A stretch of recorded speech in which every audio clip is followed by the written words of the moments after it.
उत्तराखंड से जाकर जो विदेशों में बसे हैं हमारे प्रतिभाशाली लोग के जरिए अपनी लोक संस्कृति को जहां देश के अंदर, प्रदेश के अंदर उनको कहीं न कहीं पहचान दिलाने का काम, वैश्विक पटल पर भी हमारी लोक संस्कृति चमके, हमारी लोक संस्कृति को लोग जाने, देश विदेशों में जाने, उसके लिए भी हम प्रयास कर रहे हैं। हमारी सरकार सभी देव स्थानों, मंदिरों, पूजा स्थलों को विकसित करने के लिए लगातार काम कर रही है। हम प्रतिबद्ध हैं। इसके अलावा जितने भी हमारे प्रसिद्ध देव स्थान है, धार्मिक स्थान है, मंदिर हैं, पूजा स्थलों और पौराणिक स्थलों को तीर्थाटन और पर्यटन के नक्शे पर स्थापित करने का प्रयास किया जा रहा है। भाइयों बहनों, उत्तराखंड देश और दुनिया की आध्यात्मिक और सांस्कृतिक राजधानी बनाने के लिए हम निरंतर प्रयासरत हैं। आदरणीय प्रधानमंत्री मोदी जी के नेतृत्व वाली सरकार और हमारी सरकार इस उद्देश्य के साथ आगे बढ़ रही है कि हम उत्तराखंड के गांवों और युवाओं को जितना हो सके उतना सशक्त बनाएं, हमारी मातृशक्ति को जितना हो सकता है उतना उसको आत्मनिर्भर बनाएं। और मुझे बहुत प्रसन्नता है कि आज हमारे युवा नौजवान बहुत सारे उद्यमों को अपना रहे हैं, बहुत सारे कृषि और उद्यान के क्षेत्र में काम कर रहे हैं, स्टार्टअप के क्षेत्र में काम कर रहे हैं। और होम स्टे, यहीं से कुछ बगल में ही हमारे बड़ा होम स्टे का एक हब स्थापित हुआ है। हमारी मातृशक्ति अनेकों स्वयं सहायता समूह के माध्यम से अनेकों ऐसे उत्पादों का निर्माण कर रही हैं, अनेकों उत्पादों को बनाने का काम कर रही हैं, जो उत्पाद आज देश विदेशों में जिसकी लगातार मांग बढ़ती जा रही है, उनको अच्छा मार्केट मिले, अपना जो सामान बनाते हैं उन सामानों को बेचने के लिए बाजार मिले, इसके लिए लगातार हम प्रयास कर रहे हैं। हमने इस बजट में भी इसकी व्यवस्था की है। आने वाले समय में भाइयों बहनों, हम इस लक्ष्य पर काम कर रहे हैं कि सुदूर गांवों तक सभी प्रकार की जो सुविधाएं हैं वो सुविधाएं पहुंचे और देवभूमि के सभी गांव 21वीं सदी के गांव बने। हमारे ऐसे सैकड़ों दिव्य स्थल और पौराणिक स्थल है, धरोहरें हैं, जिनको हम पर्यटन स्थल के रूप में, पर्यटन के क्षेत्र में जिनको हम विकसित कर सकते हैं, अच्छा बना सकते हैं। और उनके जहां पर्यटन के स्तर बढ़ेंगे, पर्यटन स्थल वो केवल पर्यटन स्थल घोषित होने से ही नहीं बनेंगे, बल्कि वहां पर सभी प्रकार की पर्यटन की सुविधाएं अगर विकसित होंगी तो निश्चित रूप से जब लोगों का आना जाना बढ़ेगा, देश विदेश के सैलानी आएंगे, पर्यटक आएंगे, चार धाम यात्रा में आने वाले श्रद्धालु आएंगे, तो कहीं ना कहीं स्वरोजगार का भी एक बड़ा मार्ग बनेगा। इस प्रकार से हम हमारे युवाओं को रोजगार मिल सकेगा, वहीं हम पलायन को भी रोक पाएंगे, मातृभूमि में ही रहकर रोजगार सृजित कर सकेंगे और अपनी जो हमारी जन्मभूमि है उसका हम कर्ज अदा कर पाएंगे।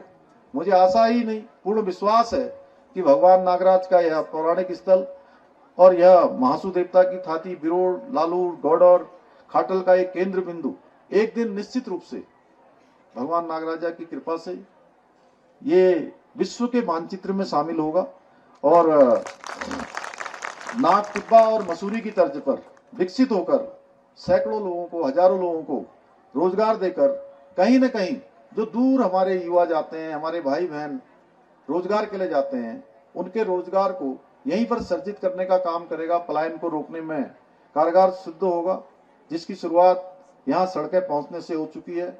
आज इसी पंचायत तक सेंतुल गांव हेरिटेज ग्राम का रूप लेकर सैकड़ों जो हमारे पर्यटक हैं, हमारे बता रहे थे, प्रमोला जी आकर्षित करने में अपनी एक अहम भूमिका निभा रहा है।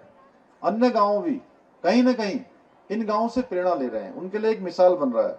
मैं आज इस अवसर पर आप सभी को विश्वास दिलाता हूं कि इस क्षेत्र को पर्यटक स्थल के रूप में विकसित करने के लिए जो आप सब लोगों ने घोषणा की है, मेरी सरकार से जो भी अपेक्षाएं हैं हम उनको पूरा करने के लिए सदैव हम तत्पर रहेंगे।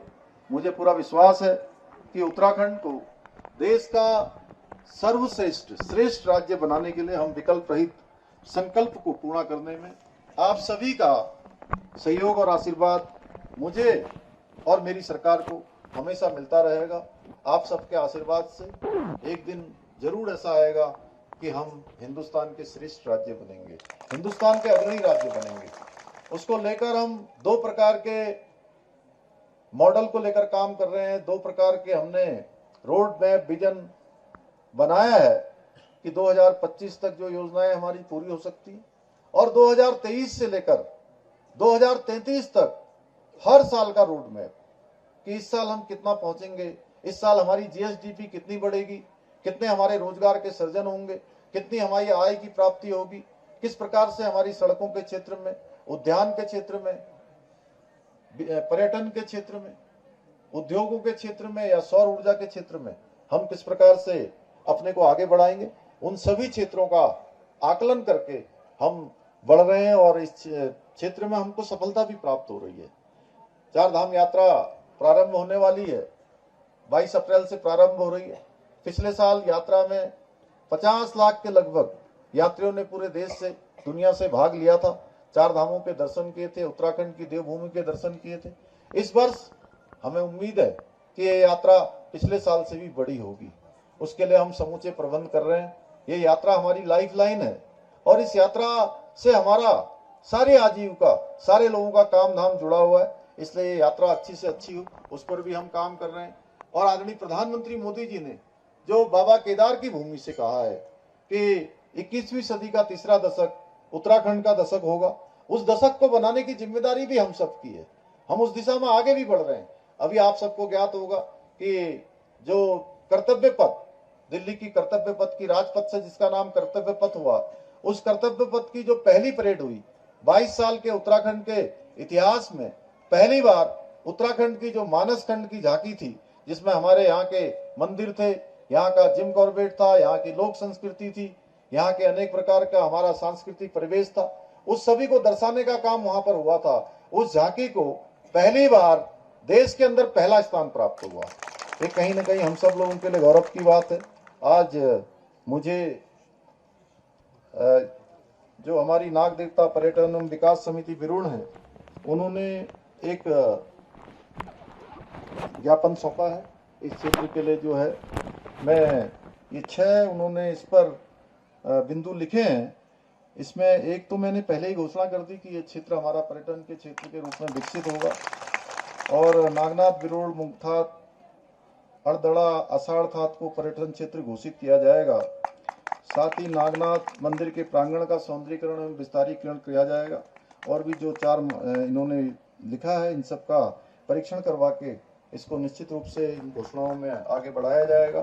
साथ ही हमारे विधायक जी ने, कुरोला वालों ने एक डरोगी तक मोटर मार्ग के नवनिर्माण की बात की है, उसको भी घोषणा में शामिल किया जाएगा। साथ में एक पुरानी घोषणा कुकड़सारी से भद्रीगाड़ तक की भी, चूंकि घोषणा पहले हो गई लेकिन थोड़ा सा वो कुछ उसमें स्पेलिंग गलत हो गई है, उसका शुद्धिकरण किया जाएगा, उसको बढ़ाकर जो है उसको पूरा किया जाएगा। इसके अलावा हमारे सभी जनप्रतिनिधियों ने, आदि राणा जी ने, अन्य लोगों ने बहुत सारे मुझे ज्ञापन दिए हैं। मैं इन सभी को अपने साथ लेकर जा रहा हूं और सभी को आगे के प्रस्तावों में इनको सम्मिलित किया जाएगा। पुनः मैं आप सभी का धन्यवाद करते हुए और भगवान नागराजा को प्रणाम करते हुए कि उनके श्री चरणों में शीश नवाकर आप सबको भगवान की कृपा हो, हमारे प्रदेश पर उनकी कृपा बनी रहे, उनका आशीर्वाद बने रहे और हमारा प्रदेश आने वाले समय में हिंदुस्तान का श्रेष्ठ प्रदेश बने, यही कामना करते हुए मैं अपनी वाणी को विराम देता हूँ। बहुत बहुत धन्यवाद।